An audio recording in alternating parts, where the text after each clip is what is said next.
Magandang araw mga repa, gagawa na naman tayo ng video. So, tong video na to is about to sa request about minimalism. So, halos lahat naman din talaga tayo is minimalist lang din naman talaga sa totoo. Lalo na yung mga minimum wage earner. Pero ganito lang yung parang perspective na i-share ko sa inyo. Yung minimalism na yan is hindi lang din sa gamit yan. Yan yung mga, di ba lahat naman dito gamit kasi nga isang consciousness lang tayo eh. Lahat naman dito material eh. Yan yung sinasabi sa Buddhism na para iwasan mo yung attachment sa mga material things. Ibig sabihin, lahat na nag exist dito, kahit sa hayop. Kaya nga hindi na rin ako nag-aalaga ng hayop kasi nga ma-attach ka dyan emotionally kasi mamamatay yan, tapos papakainin mo rin. So, minimalist pa rin yun. Ganon din sa mga tao.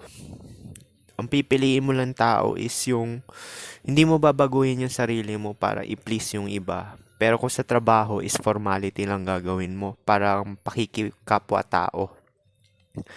Now, iba naman din kasi yung talagang hilig mo. Mostly naman kasi ng friends is common interest. Pwede naman din yung ganun. Pero yun nga, the more na marami kang mga friendship, tsaka mga tao na nasa paligid mo, is material things pa rin yan.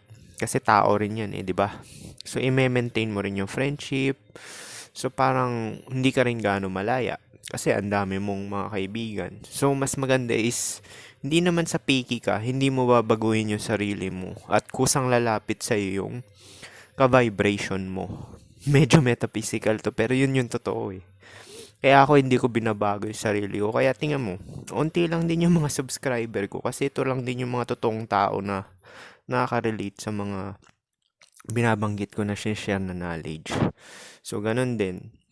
So, hindi lang to about sa gamit. Tas ganun din, pag namili ka naman, about naman to sa gamit particular naman sa mga damit. So, pag iisip kayo ng damit is aanuhin nyo yung comfort, tsaka yung usability. Ibig sabihin yung multi-purpose mo magagamit. Ganon yung pagiging minimalist, multi-purpose mo magagamit. Kuwari, sapatos. Mas maganda sapatos yung parang waterproof na leather na siya. Usually kasi mga sapatos ngayon is synthetic na cloth na siya eh. Para daw komportable tsaka breathable. Para sa akin, dahil umuulan dito, leather binibili ko. Or yung may Gore-Tex. May kamahalan siya pero magagamit mo ng ilang taon. Parang yung Merrell shoes ko na waterproof. Nagagamit ko yun parang 8 years. Tapos bumili na akong bago ngayon. Kasi dinispatch ako na yun kasi 8 years na rin na nag-serve sa akin. So, ganun din. Sa t-shirt, kung pang araw-araw mo yan, kukupas yan. Kaya makikita nyo yung video ko.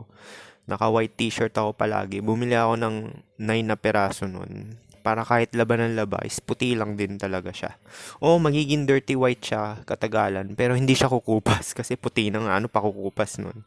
Tapos yung short naman is polyester. Usually polyester na or denim na cargo na shorts na pang-alis. Ganon din sa Pinas ko eh. Na-adapt ko na yung western lifestyle din eh. Kuwari nasa Pilipinas ako. Yung pambahay ko is cargo shorts na rin siya. Yun na rin din yung panlabas ko pag lalabas ako, pupunta ng mall or gagala kasama yung girlfriend, ganyan. Tapos yung sombrero, yun na rin talaga. As in, westernized na rin talaga yung, yung ginagawa ko eh. Tapos lagi rin ako naka-jacket, ganun. Yung pa palang trick ko, lagi ako naka-jacket na Adidas Superstar tsaka Firebird pag nasa Pinas ako. Kasi kahit anong t-shirt nun, jacket naman talaga yung tas sinusuot mo na Basta ganun nga. Pag namili kayo ng gamit is talagang onti lang, tsaka yung sure na gagamitin nyo. Di bale na medyo may presyo. Wag na may super mahal, pero may presyo basta original. Di ba sinabi na ni Koy yan? Kasi mga original kasi matitibay kaysa yung mga Divisoria. Divisoria, bumili ka nga, or Shopee, may tas-tas naman. Tapos, ang bilis masira, lalo na yung mga sapatos na fake. Meron naman din mumurahin na sapatos na original Yung mga, yung mga pang trekking, yung pang hiking. So, multi-purpose na rin yun. Ganun ako bumili pagka, hindi ako nakikiuso talaga yung mga trend-trend. Sa pagkain naman, syempre, sabi nila mahal daw yung mga quality na pagkain. Sa akin, kung kukumputin mo, same lang din kasi sila Kasi dun sa isang hindi quality, chichirya, magkano ba? 50 na, di ba? Tapos, tinapay, 10 piso. Pucha, ikarni mo na lang yan.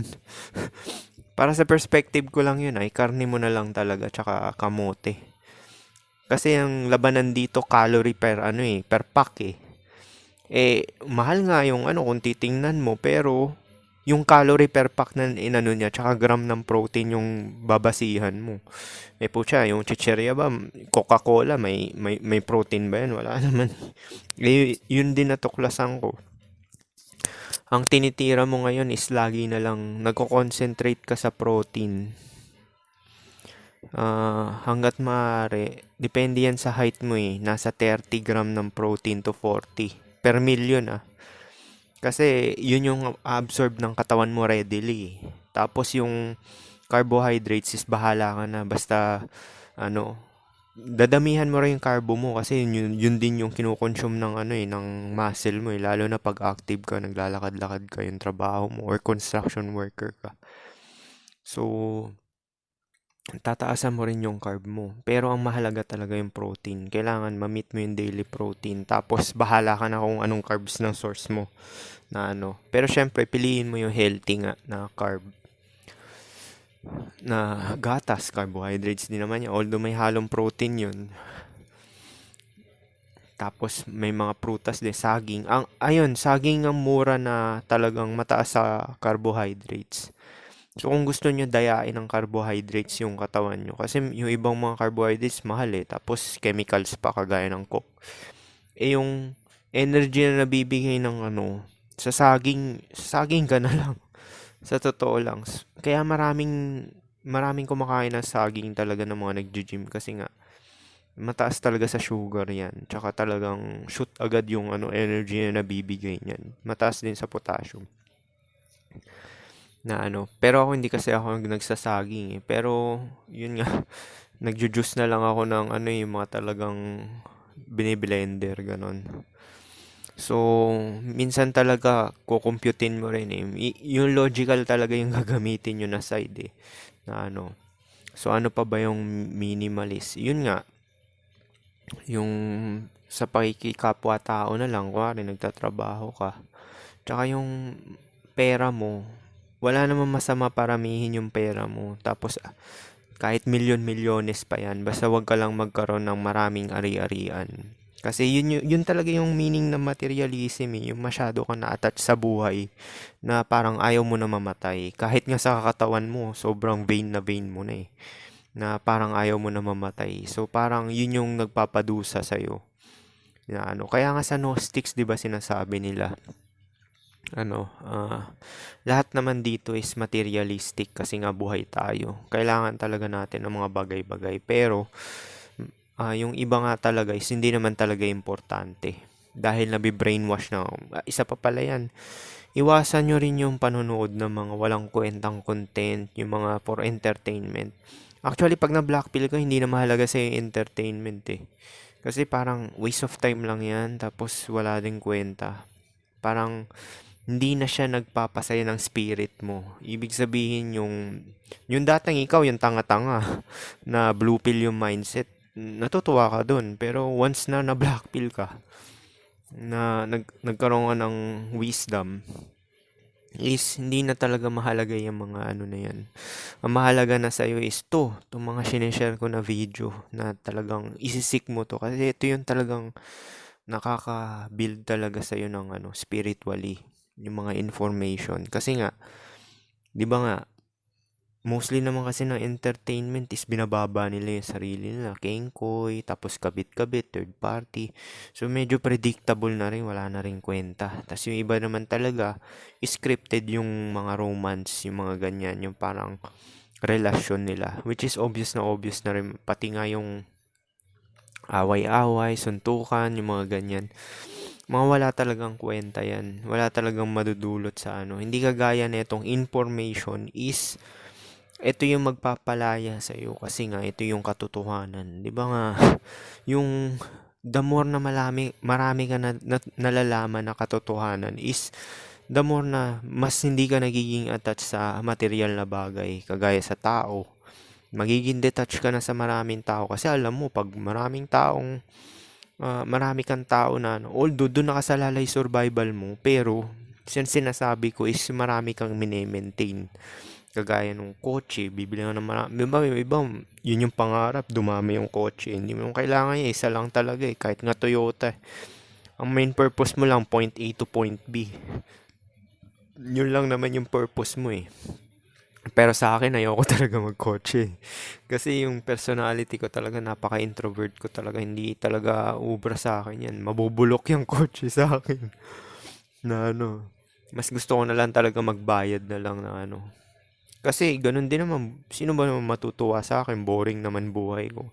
Which is masaya ako dun kasi nga, less worry.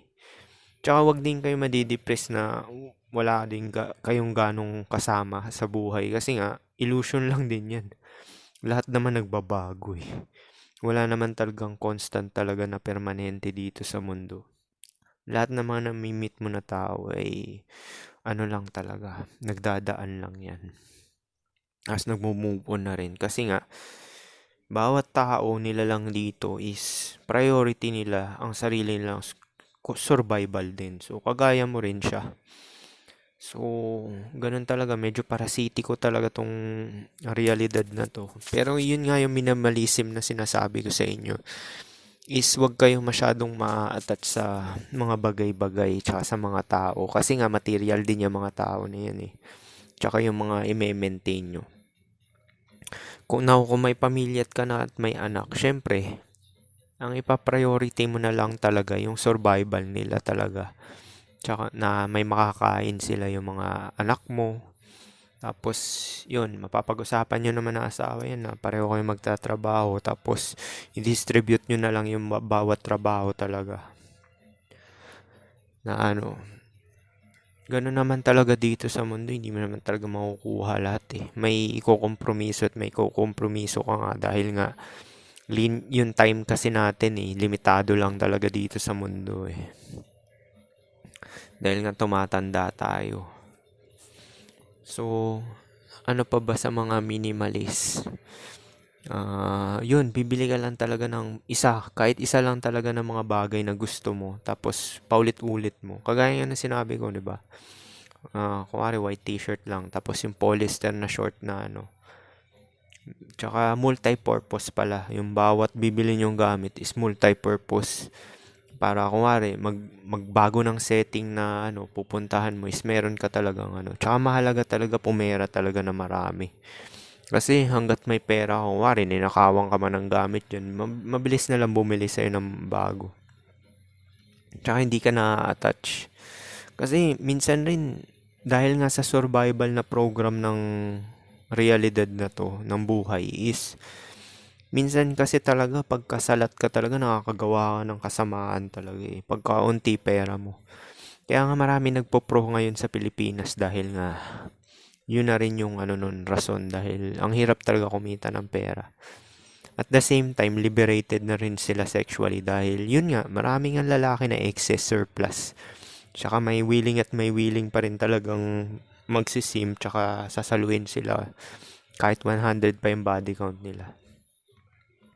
Actually, para sa akin lang naman, sa perspective ko, kahit yung 100 body count, basta talagang cooperative siya sa akin or submissive, wala na rin akong pakialam dyan eh. Kasi lahat naman tayo talaga mamamatay. Parang kasangkapan lang din naman yung babae na yan para parausan eh.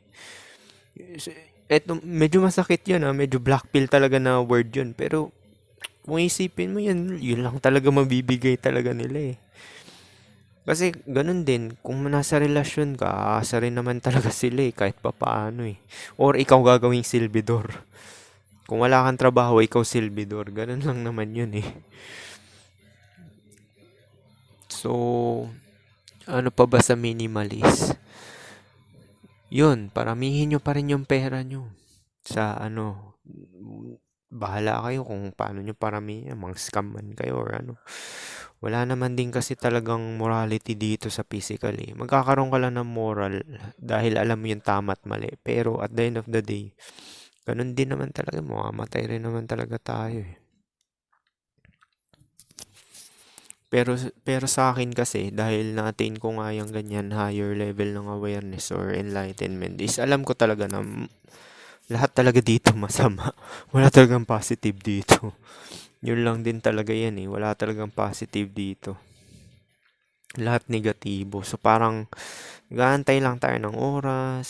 Tapos lahat ng ginagawa natin, doon lang nakaikot. Survival lang din talaga. Tsaka procreation. Doon lang din driven. Tapos yung mga iba nating ginagawa aside dito sa survival at procreation is talagang distraction lang din naman talaga, entertainment. Kasi napapagod ka, nalulumbay, ganyan. So, ano pa ba? Tsaka yung minsan din yung mga magpapasaya sa'yo. Ano eh, hindi naman din material na bagay eh. Kagaya nito panunod ng mga ganito. Minsan nakaka-addict to. Para sa akin lang sa perspective ko, yung mga pinapanood ko ng mga ano talaga, puro information lang talaga eh. Kasi the more na marami kang nalalaman is nagiging malaya ka talaga. Nagiging malaya ka. Kasi sinasabi ko sa inyo, di ba, ang kalayaan is non-physical talaga yan. Lalo na pag na-attain nyo yung enlightenment na sinasabi ko sa inyo. Actually, feeling mo na talaga full ka na eh. Wala ka nang kailangan. Pero syempre, dahil buhay ka, may katawan ka which is negative. Gagawin at gagawin mo pa rin talaga yung ah, ka- kailangan at need ng katawan. Pero mas magiging logical ka kasi alam mo na yung mga bawat choices is may multiple consequences. Kada isang choices is may multiple consequences, cause and effect na sinasabi ko. Eh, di ba merong mga ibang tao na fast life strategies. Yun yung mga tao na kagaya nito, yung mga hindi nagtatrabaho, tsaka yung kumakain ng mga processed food. Fast life tawag dyan. Tsaka yung mga naikipag-ons, yung mga multiple partner, fast life tawag dyan.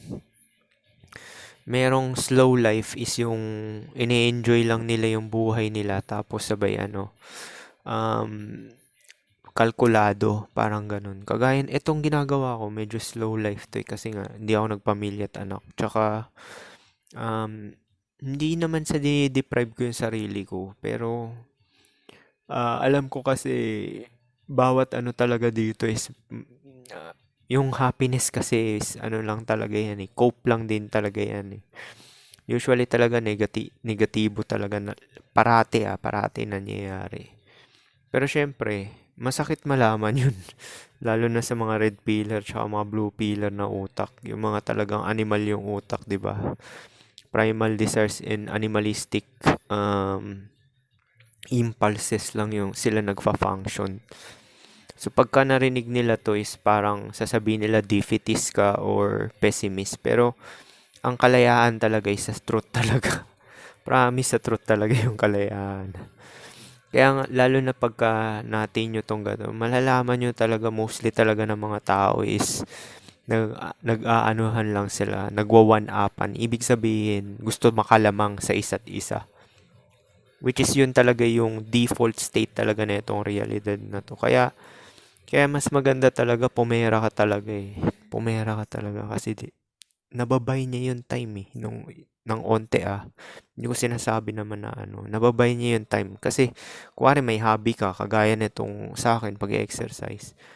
Now, sa ibang tao, magtatrabaho sila 5 days a week. Ako, 3 to 4 lang a week. So, nakaka-focus pa rin ako sa mga cope ko, sa mga magpapasaya sa'yo, which is yung hobbies mo. Tsaka paggagawa na itong video na to, which is makakatulong din sa inyo na kasi energy ko rin ginagamit. Sabi nga ni KS1, di ba?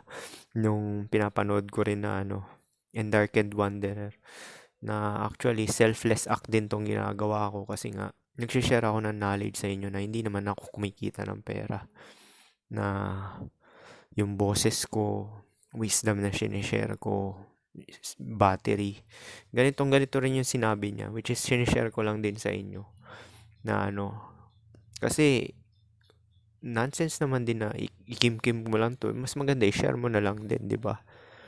Sa mga tao talaga na makakatulong din naman talaga. So yun talaga yung meaning ng minimalism talaga is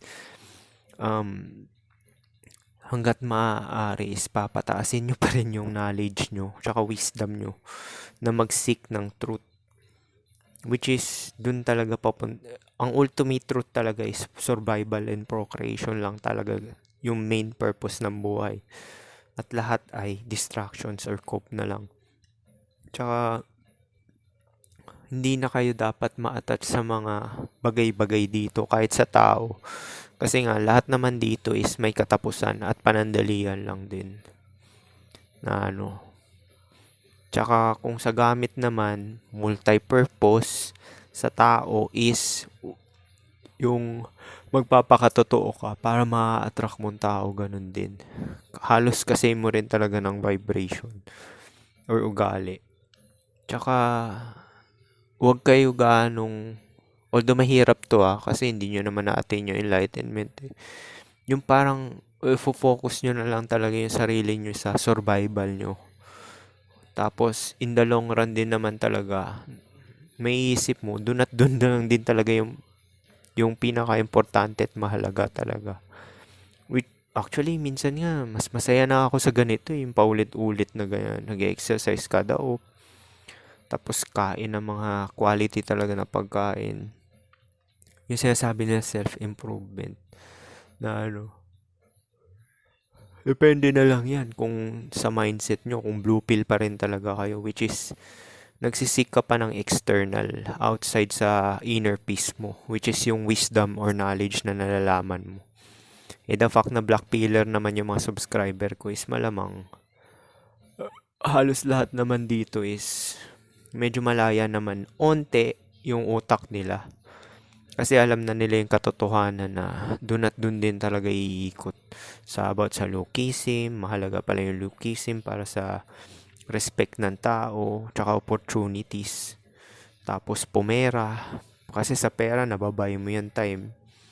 Tsaka nakaka-focus ka sa mga bagay-bagay, lalo na yung health. Syempre pagka marami kang pera, magiging okay din yung health mo. Kasi mabibili mo mga pagkain quality, tsaka makaka-exercise ka.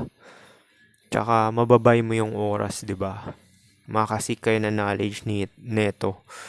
Tapos kung gusto niyo i-try yung meditation na shinare ko sa inyo para talagang ma-reach niyo yung state ng nothingness or selfless or God state na sinasabi ko, or nirvana, is talagang yun talagang pinaka-ultimate na kalayaan, kasi hindi ka na malulumbay or madidepress kasi parang kumpleto ka na talaga Syempre may mga brainwashing pa rin kasi yung katawan tao mo nagde-desire pa rin yan, pero wala nang attachment na negatibo, as in lang siya, peaceful lang siya, serenity, yun yung tawag doon, inner serenity.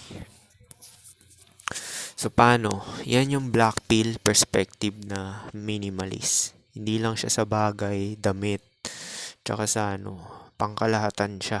Kasi lahat naman dito talaga material things, including yung tao. Tsaka pera, ano pa ba? Yun, mostly doon na lang din talaga iikot Pera-pera lang din talaga Na kasi yun yung konektado sa survival talaga natin So, paano? Yun lang. Peace.